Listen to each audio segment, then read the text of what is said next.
ഒരു ട്രെൻഡ് എന്താ കാസർഗോഡ്? ട്രെൻഡ് നിലവില് കാസർഗോഡ് പാർലമെന്റിനെ സംബന്ധിച്ചിടത്തോളം നിലവില് നമ്മുടെ പാർലമെന്റ് എം പി എന്ന് പറയുന്നത് ശ്രീ ഉണ്ണിത്താനാണ്. അതെ, എന്നെ സംബന്ധിച്ചിടത്തോളം ഞാൻ പോലും കഴിഞ്ഞ തവണ ഉണ്ണിത്താന് വോട്ട് ചെയ്ത ആളാണ്, UDF വോട്ട് ചെയ്ത ആളാണ്. പക്ഷെ ഇത്തവണ ഞാൻ മാറി ചിന്തിക്കാൻ വേണ്ടി പോവാണ്. കാരണം നിലവിലുള്ള രാഷ്ട്രീയ സാഹചര്യം, ഒന്ന് ദേശീയ തലത്തിലെ രാഷ്ട്രീയ സാഹചര്യം. പക്ഷെ അവിടെ കോൺഗ്രസിനെ ഒറ്റകക്ഷി ആക്കണമെന്നല്ല ആഗ്രഹം. അങ്ങനല്ല. ദേശീയ തലത്തില് BJPക്ക് ബദലായി NDA സഖ്യം ഇന്ന് പ്രതീക്ഷയോടുകൂടി പൊതുസമൂഹം കാണുകയാണ്. ഇന്ത്യ സഖ്യം BJPക്ക് ബദലായി ദേശീയ തലത്തില് നമ്മൾ പ്രതീക്ഷയോടെ കാണുമ്പോ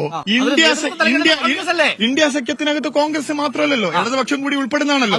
പക്ഷെ ജയിച്ചു പോകുന്ന കോൺഗ്രസിന്റെ MP മാർ നാളെ ഈ ഇന്ത്യ സഖ്യത്തോടൊപ്പം നിൽക്കുമ്പോ BJPയിലേക്ക് കൂറുമാറുമോ എന്ന് ഭയപ്പെടുന്ന എന്നോട് പറഞ്ഞതറിയോ, 25 കോടിയല്ല രാഷ്ട്രപതിയാക്കാമെന്ന് പറഞ്ഞാൽ പോലും എന്നെ അങ്ങനെ ഉച്ചഭക്ഷണത്തിന് മോദി വിളിച്ചാൽ ഞാൻ പോവില്ല എന്ന് ഉറപ്പായിട്ട് പറഞ്ഞൊരു MP അല്ലേ?